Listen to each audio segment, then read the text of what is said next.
आप भी कई बार यहाँ आ चुके हैं, तो कितना बड़ा देश के लिए गर्व की बात है। पीएम कल हरी झंडी दिखाएंगे, इनॉग्रेट करेंगे। चिनाब का ब्रिज एक टेक्निकल, बहुत बड़ा एक टेक्निकल मार्वल है। इसको बनाने में कई तरह की चैलेंजेस थे, उन चैलेंजेस को फेस करके बनाया गया।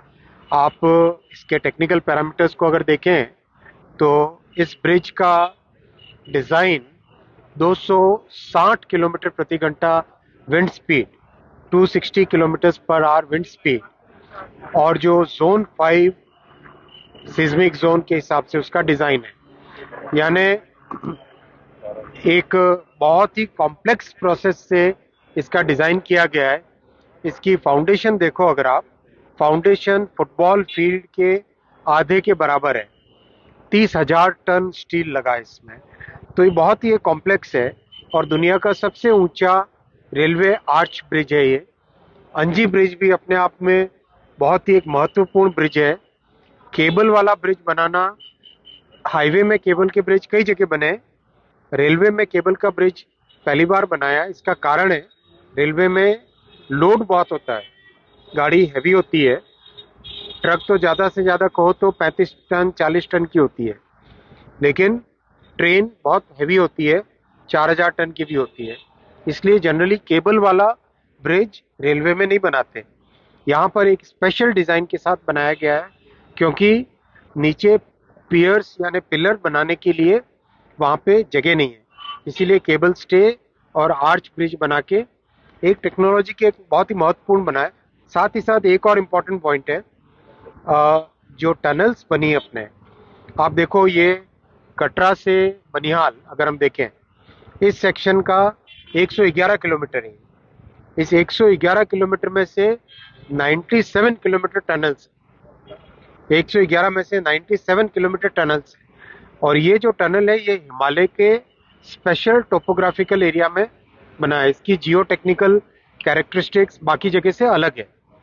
तो यहाँ पे टनलिंग का एक नया तरीका इजाद किया गया है, जिसका नाम आजकल टेक्निकल एक्सपर्ट्स उसको बोलने लग गए हैं, हिमालयन टनलिंग मेथड। तो उसमें कई विशेष प्रकार के टेक्निकल इनोवेशंस किए गए हैं।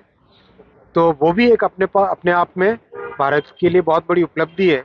देखो साथियों, इतने बड़े काम जब करने होते हैं तो उसमें राजनीतिक इच्छा शक्ति बहुत महत्वपूर्ण होती है।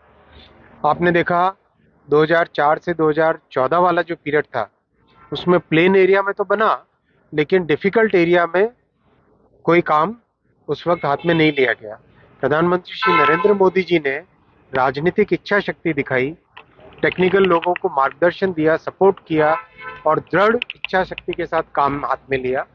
इसीलिए आज ये सपना पूरा हो रहा है। अश्विनी जी, ये दुनिया का पहला ऐसा रेलवे सफर होगा, जैसे आप बता रहे हैं कि कटरा से बनिहाल तक, जो इतना डाइवर्सिफाइड होगा कि आपको टनल और ब्रिजेस इस पर से गुजरना होगा, क्योंकि आपने दुनिया भर में ट्रेन में सफर किया है। कितना अलग अनुभव होगा ये एक यात्री के लिए जो श्रीनगर तक ट्रेन में जाएगा? बहुत सुखद अनुभव होगा, बहुत अच्छा अनुभव होगा। आप टनल के अंदर जाके देखेंगे, मैं इसके बाद में आपको उसका डिटेलिंग दूंगा। टनल के अंदर का जो कंस्ट्रक्शन का मेथड है, उससे जो कंफर्ट रहेगा वो बहुत अच्छा रहेगा। और जम्मू और श्रीनगर प्रैक्टिकली इतने अच्छे तरीके से जुड़ जाएंगे, 3-3.5 घंटे में जम्मू से श्रीनगर पहुंच जाओ आराम से। और जैसे ये ट्रैक सारा स्टेबल होगा, इस रूट में प्रैक्टिसेस सब ठीक होंगी, सेफ्टी सिक्योरिटी के भी बहुत स्टेप्स लिए गए हैं, तो एक बहुत अच्छी व्यवस्था हो जाएगी, जो जम्मू और श्रीनगर के निवासियों के लिए एक अच्छी, बहुत बड़ी एक व्यवस्था रहेगी। बिजनेस के लिए भी अश्विनी जी गेम चेंजर होगा, क्योंकि अभी ट्रक्स पर हम निर्भर थे और ये जो ऑल वेदर कनेक्टिविटी नहीं थी। अभी हाल ही में एक एक्सपेरिमेंट किया गया था, श्रीनगर से जो चेरीज हैं, चेरी का एक पार्सल का कंप्लीट कोच देश के